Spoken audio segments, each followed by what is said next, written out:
नमस्कार, आप देख रहे हैं अपना बिहार। मैं हूं शुभे मिश्रा आपके साथ। बुलेटिन की शुरुआत बड़ी खबर के साथ करेंगे। दरभंगा से बड़ी खबर, जितेंद्र सहनी हत्याकांड में पुलिस ने बहुत बड़ा खुलासा कर दिया है। 4 लोगों को हिरासत में लिया। सीसीटीवी से चारों आरोपी की पहचान की गई है। जितेंद्र सहनी से 2 लोगों ने पैसे उधार लिए थे और पैसे के बदले जितेंद्र सहनी ने अपनी बाइक गिरवी रखी थी। बाइक छुड़ाने देर रात पहुंचे थे 4 लोग और 2 दिन पहले जितेंद्र सहनी से कहा सुनी भी हुई थी। दोनों ने जितेंद्र सहनी को धमकी भी दी थी। और इस पूरी खबर के अधिक जानकारी के साथ न्यूज 18 संवाददाता दरभंगा से विपिन हमारे साथ फोन लाइन पर जुड़ गए। विपिन, क्या है ये पूरा मामला? क्या इन लोगों की पहचान जो सीसीटीवी कैमरे में नजर आ रहे हैं वो हो सकी है? वो कौन लोग थे जिनसे पैसे लिए गए थे? जी बता दें कि ये चारों उसी गांव के हैं और आसपास के ही लोग हैं जिसकी पहचान सीसीटीवी से पूरे मामले की खुलासा हुई।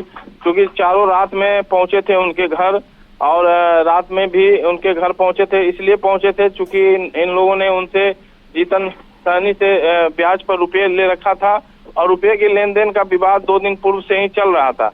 और रुपये देने के बदले जितेंद्र सहनी ने उन्हें उनकी बाइक रख ली थी, जो सिक्योरिटी के आधार पर उसके बाइक रखी थी, जो रुपया वापस आएगा तो बाइक ले जाना।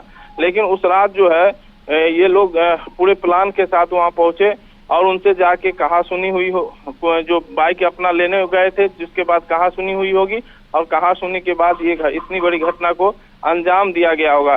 क्योंकि पुलिस अभी पूरे मामले में खुल के नहीं बता रही है, क्योंकि हिरासत में लेने की बात कर रही है, गिरफ्तारी की बात अभी नहीं सामने आ रही है। लेकिन पुलिस ने ये बताया है प्रेस विज्ञप्ति जारी करते हुए कि उनको हिरासत में रखा गया है और भी कई बिंदुओं पर अभी जांच चल रही है। जी विपिन, इस बारे में जानकारी दीजिए कि जो 4 लोग सीसीटीवी कैमरे में नजर आ रहे हैं, क्या वो इस वक्त गांव में मौजूद हैं? पुलिस उनके ऊपर किसी तरह की कोई कार्रवाई कर सकती है? साथ ही साथ क्या इस बाबत कोई जानकारी सामने आई है कि कितने पैसों का लेन देन हुआ था? जी सबसे पहले ये बता दूं कि जो चारों सीसीटीवी में दिख रहे हैं जिनसे पैसे की लेन देन हुई थी, चारों को पुलिस अपने हिरासत में रखी हुई है। सुबह चारों को हिरासत में रखकर थाने में पूछताछ की जा रही है।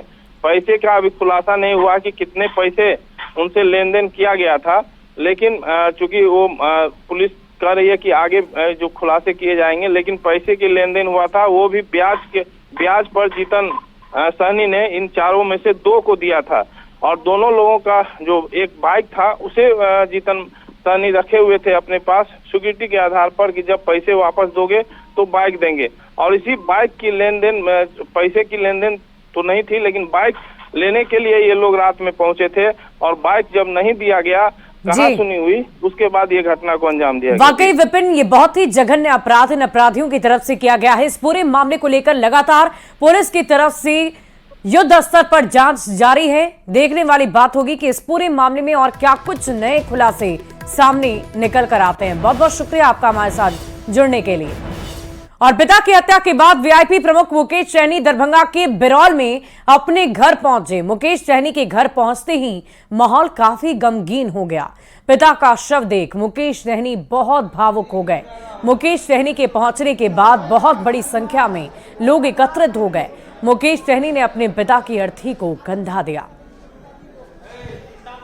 एक्सक्लूसिव तस्वीरें हम आपको दिखा रहे हैं। मुकेश सहनी ने अपने पिता की अर्थी को कंधा दिया है। पत्नी और बच्चे जब वहां पहुंचे तो फूट फूट कर रोने लगे, क्योंकि बहुत ही जघन्य अपराध के तहत अपराधियों ने इतनी बड़ी वारदात को अंजाम दिया और उनके पिता की निर्मम तरीके से हत्या की गई है, जिसे देखकर मुकेश सहनी भी बहुत भावुक हो गए। उन्होंने अपने सोशल मीडिया प्लेटफॉर्म एक्स से भी इसकी चर्चा की और बिहार सरकार से दरख्वास्त करने की बात कही कि जल्द से जल्द अपराधियों पर अंकुश लगाया जाए, उनके खिलाफ कार्रवाई की जाए।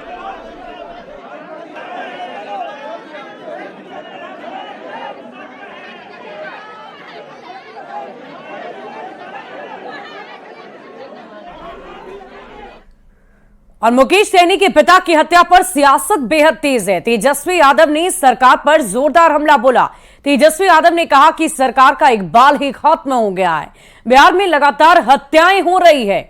तेजस्वी ने मुकेश सहनी के परिवार के प्रति संवेदना जाहिर करते हुए कहा कि बिहार में सत्ता संपोषित, सत्ता संरक्षित और सत्ता प्रायोजित अपराध और ध्वस्त कानून व्यवस्था की जिम्मेवारी कौन लेगा।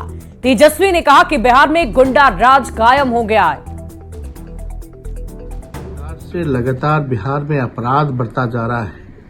सरकार का इकबाल खत्म हो गया है, माननीय मुख्यमंत्री जी का इकबाल खत्म हो गया और दो डिप्टी चीफ मिनिस्टर हैं, डबल इंजन की सरकार है और लगातार बिहार में हत्याएं हो रही हैं, बलात्कार हो रहा है, अपहरण हो रहा है, लूट हो रहा है, बैंकों की डकैती हो रही है और सरकार जो है हाथ पे हाथ धरी बैठी हुई है। जो वीआईपी पार्टी के संरक्षक हैं, उनके पिता की निर्मम हत्या कर दी गई है।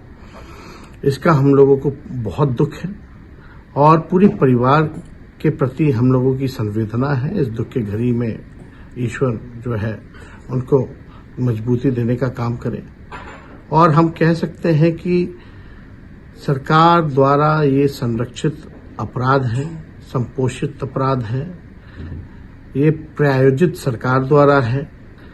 तो बिहार में पूरी तरीके से बिहार को हम कह सकते हैं कि गुंडा राज जो है स्थापित हो चुका है। और इसी बीच राजधानी पटना से बड़ी खबर सामने आ रही है। स्वास्थ्य अधिकारी को गोली मारी गई, बीच सड़क पर गोली मारकर उसकी हत्या कर दी गई। बस स्टैंड के नजदीक की ये पूरी घटना बताई जा रही है। संपत चक में स्वास्थ्य अधिकारी तैनात थे, पटना सिटी के रहने वाले थे सुमित। रामकृष्ण नगर थाना क्षेत्र की ये पूरी घटना बताई जा रही है। इस वक्त की बहुत बड़ी खबर आपको बता रहे हैं। संपत चक में तैनात स्वास्थ्य कर्मी की गोली मारकर हत्या कर दी गई। और इसी बीच राजधानी पटना से एक और बड़ी खबर। कोविड लैब टेक्नीशियन को पुलिस ने खदेड़ा। प्रदर्शन कर रहे लैब टेक्नीशियनों को खदेड़ा है। गर्दनी बाग में कैंडल मार्च निकाल रहे थे, सेवा से हटाने का विरोध कर रहे थे और सभी 665 लैब टेक्नीशियन की सेवा समाप्त हो गई। 2 जुलाई से सभी आंदोलनरत हैं, आंदोलन कर रहे हैं।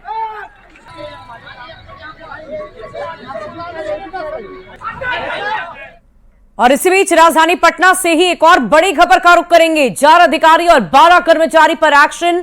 फ्लाइंग स्क्वाड्स के निरीक्षण में सभी गायब मिले। वेतन पर अगले आदेश तक रोक लगा दी गई है। अधिकारी और कर्मियों को शो कॉज जिला निबंधन, जिला सहकारिता, मत्स्य कार्यालय में निरीक्षण डीएन चंद्रशेखर सिंह के निर्देश पर कार्रवाई की गई। इस वक्त की बड़ी खबर आपको बता रहे हैं। वेतन पर अगले आदेश तक रोक लगा दी गई।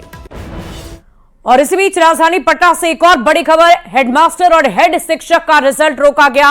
65% आरक्षण को लेकर बीपीएससी इंतजार करेगा। शिक्षा विभाग के निर्देश पर रिजल्ट जारी होंगे। जुलाई के अंत तक रिजल्ट देने का लक्ष्य रखा गया है। 28-29 जून को 40,308 पद के लिए परीक्षा हुई थी। बीपीएससी 70वीं परीक्षा में भी अब देरी होगी। 30 सितंबर को पहले होनी थी परीक्षा। 65% आरक्षण को लेकर अभी विज्ञापन नहीं। और इसी बीच राजधानी पटना से एक और बड़ी खबर। सक्षमता पास शिक्षकों का होगा वेरिफिकेशन। शिक्षकों की वेरिफिकेशन को लेकर शेड्यूल जारी कर दिया गया। कमेटी की रिपोर्ट से पहले वेरिफिकेशन होगा। सक्षमता पास शिक्षकों का पहले वेरिफिकेशन होगा। शिक्षकों को आवंटित जिले में ही वेरिफिकेशन कराया जाएगा। एसीएस एस सिद्धार्थ ने यह जारी किया है। वेरिफिकेशन शेड्यूल सभी शिक्षकों का डीआरसीसी में होगा। 20 अगस्त तक वेरिफिकेशन पूरा करने का लक्ष्य। ई शिक्षा कोष से होगी सक्षमता पास की पोस्टिंग। और बिहार में 4 विधानसभा सीटों पर उपचुनाव होने हैं। 4 सीटों पर होने वाले उपचुनाव के नतीजे 2025 के विधानसभा का सेमीफाइनल माना जा रहा है। इन 4 सीटों के नतीजों को 2025 के चुनाव में वोटर के मिजाज के ट्रायल के तौर पर भी देखा जा रहा है। आखिर उपचुनाव के लिए एनडीए और महागठबंधन की अभी से क्या है तैयारी, इस रिपोर्ट के जरिए देखिए।